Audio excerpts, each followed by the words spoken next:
Muito boa tarde, Santa Catarina, meio-dia e 31 minutos, quinta-feira, dia 20 de março. A voz tá um pouquinho baleada, mas mesmo assim, vamos pro jogo, aqui não tem frescura? Dá uma olhada no programa de hoje, se eu desafinar não vai ficar rindo em casa. Em noite de Marquinhos, Avaí vence e sai da zona da degola.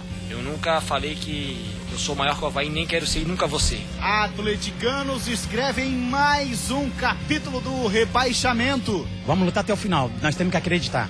Marinheiro Tauan marca 3 gols em goleada do Marcílio.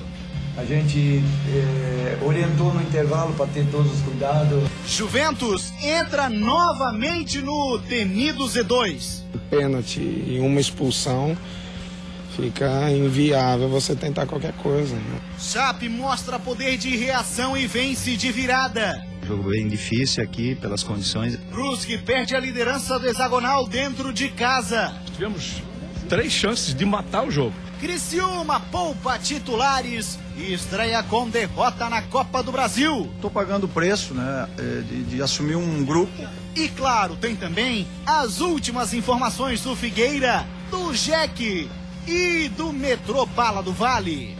E ainda uma reportagem vai colocar o seu time na posição em que ele deveria estar caso tivéssemos uma arbitragem perfeita nesse estadual. Um dos campeonatos mais disputados da história de Santa Catarina. Claro que a gente também vai falar de Figueira. Comigo no estúdio tá ele, Sandro Ventura, camisa 10, comentarista Band FM e Band SC. Lembrando sempre, você também pode participar conosco através das redes sociais. Fanpage Facebook é o /Jogo Aberto. Twitter e Instagram, @Jogo Aberto SC. Meio-dia e 33, uma rápida parada e a gente já volta. Fique com a gente.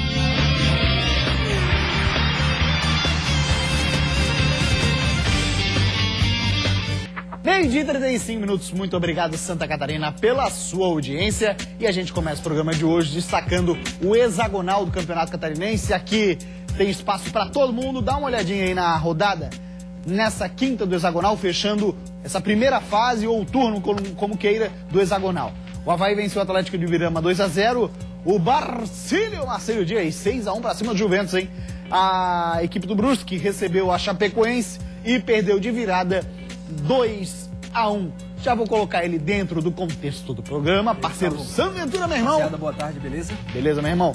Olha só, o Avaí, hein? Ontem com o Marquinhos, parece que dessa vez no esquema encaixou mesmo Marquinhos lá na frente como atacante. Mudou completamente, né? Desde a chegada do Pingo que nós vimos o Avaí com outra postura, uma confiança realmente muito alta e ontem confirmou isso. Fez uma grande partida, na minha avaliação, a melhor dentro da competição. O Avaí que jogou muito bem na parte defensiva, não dando qualquer possibilidade para a equipe do Atlético de Ibirama sequer fazer um trabalho de bola com 2, 3 toques e com muita força no ataque também. Velocidade com o Roberto que no início do jogo um pouquinho centralizado, estava um pouco perdido. A partir do momento que ele abriu um pouquinho para a direita, quando o Bocão sentiu uma contusão, uma chegada do jogador do Atlético de Ibirama, o Bocão sentiu, o Roberto caiu um pouquinho mais para o lado, com isso teve aí o fator surpresa numa bola enfiada pelo Marquinhos por dentro. O Roberto na diagonal chegou na cara do gol e fez o 1-0, dando mais tranquilidade para o Avaí. Partida excelente, muito bem armada, recomposição que nós pedíamos, que nós achávamos que o Avaí precisava, porque o Avaí ficava muito vulnerável no esquema no 4-4-2, no quadrado. O Avaí voltou a ser muito forte, pegador, isso que levou a equipe realmente a conseguir uma vitória e apresentar hoje uma situação muito diferente daquela do início da competição estadual. Pois é, aí a gente vê o Avaí junto com o Roberto, Marquinhos ali na frente. Quando o Weber entrou, torcedor que pediu muito a entrada dele já naquele jogo contra o Brusque. Sandro, o que você achou a partir do momento que teve a dupla de ataque Roberto e Weber? O Weber entrou na partida e entrou muito bem. O Avaí passou a ter alternativas pelos dois lados do campo. Não aberto, mas por dentro da área, próximo ao gol, o Weber do lado e o Roberto do outro. Com isso, Kleber Santana e Marquinhos, eles tinham a criatividade vindo de frente, que o Avaí passou a jogar no 4-4-2 com o Eduardo Costa, o Diego Jardel, o Kleber e o Marquinhos. Os dois vinham de frente e botavam essas bolas aí para os atacantes finalizar. O Avaí teve muitas oportunidades de fazer 3, 4, 5. A equipe do Atlético de Ibirama não se encontrou. O Silvio tentou segurar a equipe do Avaí, mas não foi possível. A qualidade técnica da equipe da Ressacada realmente é muito superior e ontem foi prova disso. O Avaí fez uma grande partida e conseguiu um grande resultado. Sandro, rapidinho, olha só. Torcedor do Avaí agora já pode ficar mais tranquilo? Pode. O Avaí tem outra cara, a determinação é outra, a aplicação é outra, o sistema tático funciona, o losango que o Pingo criou com o Kleber Santana armando, o Marquinhos um pouco adiantado, e aí ele pode variar, dependendo da necessidade de jogar um pouquinho mais ofensivo com a entrada do Weber, que é bom jogador também. Tem uma série de alternativas.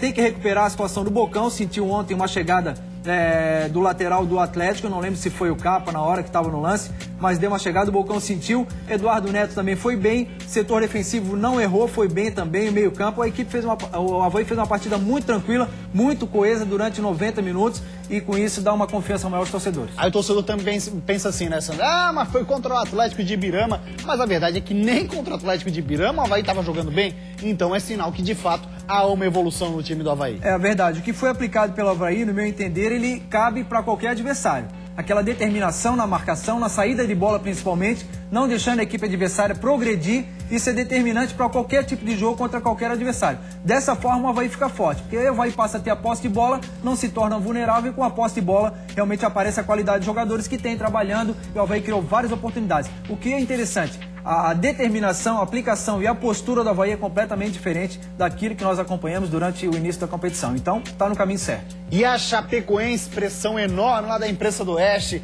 querendo cabeça de jogador, cabeça de treinador, venceu fora de casa. Ô Sandro, Chapecoense é um bom time, o que tem que ter aquela história que a gente bate sempre na mesma tecla, paciência. Com certeza, uma equipe nova, mudaram muitos jogadores, tem uma certa base, mas o Gilmar faz o mesmo trabalho, tem a mesma consistência, aplicação muito grande. Jogar contra o Brusque em Brusque não é fácil, é muito complicado. Olha o campo. Campo alagado, mas é aquela equipe competitiva, forte na marcação também, boa no contra-ataque, jogadores velozes. Chapecoense é isso aí, essa força conseguiu a virada diante do Brusque, que até então era líder da competição, dificultou as coisas para a Chapecoense. Um adversário difícil no Augusto Bauer, tem que ser sim essa vitória comemorada pela torcida Chapecoense. Com certeza, e tem muito que ser valorizada, né, Sandro? Com certeza, dá tranquilidade para o Gilmar e para o grupo de jogadores.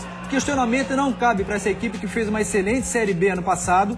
É o representante, um dos representantes de Santa Catarina na Série A, merece toda a credibilidade, não só a comissão como os jogadores. O torcedor tem que apoiar e agregar forças para, junto com a Chapecoense, tornar a Chape cada vez mais forte em busca aí de uma boa campanha na Série A. Então, a tranquilidade, a lucidez para o trabalho, ela existe. O Gilmar tem a equipe na mão, sabe o que faz. O que interessa agora é encaixar realmente as peças para que a Chapecoense continue nessa batida aí. A questão de estar jogando hexagonal é por detalhe. A Chapecoense poderia estar no quadrangular e brigaria por títulos. É uma equipe qualificada que tem condições de fazer uma boa representação na Série A, com, claro, alguns reforços, mas é uma equipe muito bem montada pelo Gilmar.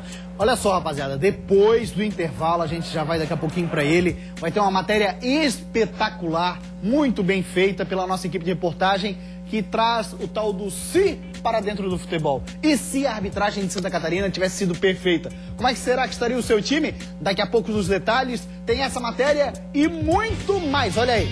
Dentro de mais alguns instantes, fique 100% por dentro do que rola no futebol catarinense. Em noite especial de Marquinhos Santos, Avaí vence Atlético de Ibirama aqui no estádio da Ressacada. Eu nunca falei que eu sou maior que o Avaí, nem quero ser e nunca vou ser. Vamos lutar até o final, nós temos que acreditar. Chapecoense quebra a invencibilidade do Brusque e vence de virada no Augusto Bauer. Jogo bem difícil aqui, pelas condições, a gente veio, conquistou a vitória. Nós tivemos 3 chances de matar o jogo. Aqui no estádio Doutor Elicir Luz, o Marinheiro fez 6-1 em cima do Juventus e conquistou a maior goleada do campeonato até o momento. A gente orientou no intervalo para ter todos os cuidados. Mas um pênalti e uma expulsão fica inviável você tentar qualquer coisa. Né? Parece que os árbitros estão disputando para ver quem erra mais. Vamos relembrar? Todos os times de Santa Catarina num só programa. Isso é Jogo Aberto SC. Meio-dia e 44 minutos. Deixa eu mostrar ali uma fotinha que já tem no Twitter. Rapaziada do Marcílio Dias fazendo um selfie no espelho e tal. Bacana, rapaziada, interage também com a gente através do Twitter. Olha lá, a foto é do Thiago Nunes. Esse aí mesmo, rapaziada. Camisa de times de Santa Catarina. 100% marinheiro. Coisa linda, bacana demais. Selfie legal, meu? Isso aí vai ficar mais famoso que aquele lá do Oscar. Ou não, né? Meio-dia e 44, vamos falar de Copa do Brasil. Criciúma poupou vários jogadores titulares e se deu mal. Ao longo da partida, os papéis se inverteram. Se na base da força com Rony Dias não dava, o jeito era usar a cabeça. O baixinho Arthur fez. Londrina 1-0. Quem parecia de Série A era o Londrina. A equipe paranaense tentava de todas as maneiras. Criciúma, quando chegava, não apresentava perigo. E quando encaixava, trave no caminho, mais uma vez. Não era dia do Tigre. O Londrina experimentou repetir a receita do primeiro gol. E não é que deu certo. Bola na cabeça de Arthur. 2-0. O relógio marcava 42 minutos do primeiro tempo e aí faltou luz. 2 dos 4 refletores ficaram apagados. Jogo interrompido por 15 minutos. E com a luz de volta, o confronto é que ficou menos iluminado. Ficou também com menos eficiência. O Criciúma parou na boa defesa do Albiceleste. O Londrina parava na falta de pontaria mesmo. Fim de jogo, Londrina 2, Criciúma 0. Com o resultado, o Londrina assegurou o segundo jogo para a definição de quem avança na Copa do Brasil. Em Santa Catarina, o Londrina pode perder por 1-0 ou até mesmo por 2 gols de diferença, desde que balance a rede adversária no próximo jogo. Eu estou pagando o preço, né, de assumir um grupo em que eu, mesmo, por mais que eu tente conhecer, o jogador tem que jogar para eu ter convicção, né? Assumiu. Dá pra repetir, até porque ficou confuso de entender o que ele falou. Se puder repetir a sonora do ilustríssimo Caio Júnior, tem até certo ponto melhorado bastante o Criciúma, mas veja só. A rede adversária no próximo jogo. Eu tô pagando o preço, né, de assumir um grupo em que eu, mesmo, por mais que eu tente conhecer, o jogador tem que jogar para eu ter convicção, né? Entendeu, Sam? Entendi, ele falou que não conhece o grupo do Criciúma, isso é fato, mas isso é fato que acontece com a maioria dos treinadores. Dificilmente você chega no elenco conhecendo todo mundo, a não ser que você esteja trabalhando no mesmo estado onde você tem a transferência, mas é difícil. Transferiu a responsabilidade do Caio Júnior? De certa forma sim, né? Ele tirou o peso dele porque justamente ele fala que não conhece jogadores que foram a campo. Criciúma que agora está conseguindo jogar treinando futebol. os caras, como é que não conhece, pô? Conhece pouco, né, Gustavo? Tá pouco tempo. Agora, o grande desafio é fazer todo o grupo se sentir útil, né? Criciúma que agora que passou a jogar, nessa última partida contra o Metropolitano, foi a melhor essa altura da competição. Então o desafio é botar todo mundo na mesma intensidade, sentindo-se útil dentro do plantel e com isso você extrair o melhor de cada um. As informações, elas deveriam ter passado de uma forma mais clara para que o Caio realmente tivesse esse time na mão e soubesse o que ele está fazendo. No mais, poderia até ter posto uma equipe um pouco mais qualificada para jogar, já que o Criciúma tem bastante qualidade, poderia ter poupado alguns jogadores, mas na maioria poderiam jogar nesse jogo aí, dar uma folga durante a semana no estadual, jogaria a Copa do Brasil tranquilamente e dava de recuperar. Mandar um abraço pra galera que tá lá no alojamento em Paulo Lopes, o time de Curitibanos, o Curitibanos Esporte Clube, que vai disputar a Série C do Campeonato Catarinense. Abraço, rapaziada, de Curitibanos, mas tá lá treinando em Paulo Lopes, usando a estrutura por lá. Bom campeonato pra vocês, obrigado pela audiência aqui no Jogo Aberto SC. Tá falado? Beleza. Abraço também pro Pacão, o dono de Paulo Lopes. Vamos agora falar do hexagonal. O Brusque saiu na frente, mas no fim das contas não deu. Essa chuva! Ela apareceu em Brusque e acabou ajudando os donos da casa. Quem diria que Regis, em uma arrancada, iria sozinho para o gol, foi parado por ela, a água. O Brusque pressionou e não deixou a chuva atrapalhar o chute de Rafael Bittencourt, que abriu o placar. No segundo tempo, a Chape entrou melhor em campo, se concentrou para fugir das poças e usou melhor a cabeça. Aos 3 minutos, Ednei empatou a partida. Enquanto o Brusque perdia oportunidades, o Verdão do Oeste, novamente fugindo do gramado, virou a partida. Rony mandou para o fundo da rede. Com a vitória, a Chapecoense quebra os 4 jogos de invencibilidade do Brusque e o Brusque perde a primeira posição do campeonato. O reencontro destes dois times acontece no domingo às 4 da tarde na Arena Condá. Jogo bem difícil aqui, pelas condições a gente veio, conquistou a vitória, mas esse mesmo Brusque, pela campanha que fez, pela qualidade do time e pelo seu técnico, ele pode ir lá em Chapecó e ganhar o jogo de nós lá. Então nós temos que ter esse cuidado. Nós tivemos 3 chances de matar o jogo, né? Fazer 2-0 e sair com um resultado tranquilo. Não soubemos aproveitar. E eles tiveram a felicidade no início do segundo tempo de fazer o gol e virar o jogo. Vamos agora falar do Avaí. Marquinhos Santos ontem fez 250 jogos com uma fase e reverenciar um cara que faz chover com a bola nos pés. Marcos Vicente dos Santos, o Marquinhos, 250 jogos, entre idas e vindas, 4 passagens, muitas vitórias, gols e algumas polêmicas. Mas isso tudo é coisa do passado. O que Marquinhos queria mesmo contra o Atlético era ajudar o Avaí a sair com a vitória. Diante de um adversário sem inspiração, recuado, ele começa tentando logo cedo, cobrando escanteio, que termina com a bola beijando o travessão, cobrando falta e dando assistência para o primeiro gol, marcado por Roberto. Segundo tempo, fôlego renovado, e lá estava ele de novo, deixando o companheiro na cara do gol. Mas o presente ainda estava por vir. Éber é derrubado na área e a torcida exige. Um pedido desses não tem como dizer não. Em grande estilo ele manda pro fundo do gol. 2-0 Avaí. E assim ele seguiu, tentando até o apito final. A bola não entrou. O jogo terminou e Marquinhos foi para o vestiário com a sensação de dever cumprido. E essa vitória dá um pouco mais de tranquilidade para o time de Pingo, que volta a campo no próximo domingo para enfrentar esse mesmo adversário, só que desta vez fora de casa. Vamos lutar até o final, nós temos que acreditar. São os detalhes que estão perdendo nos detalhes. Agora é ter cabeça no lugar, reconhecer os erros e tratar de conseguir a vitória no jogo de volta. Evidentemente que nós temos que melhorar muito ainda, até porque é um início, mas o início bom porque o Avaí já há 3 jogos que não perde, isso é importante, isso dá uma confiança no seu trabalho e o mais importante, alguns jogadores voltando realmente a atuar bem, isso que é importante. Independente se eu faça gol, se eu consigo esse número de jogos, o que importa é as vitórias do Avaí. Eu nunca falei que eu sou maior que o Avaí, nem quero ser e nunca vou ser. Marquinhos Santos, que ontem também deixou claro que quer jogar a Série B pelo Avaí. Há uma mobilização dentro da ressacada, por isso era a prioridade do Luiz Alberto, mas está, como o próprio presidente falou, do Leão da Ilha, esse contrato deu uma esfriada, mas certamente o Avaí está mexendo para manter o Marquinhos na competição, na Série B. Sandro, vamos dar uma analisada só na penalidade? Para ver ali a penalidade a favor do Avaí? O que você achou? Nada.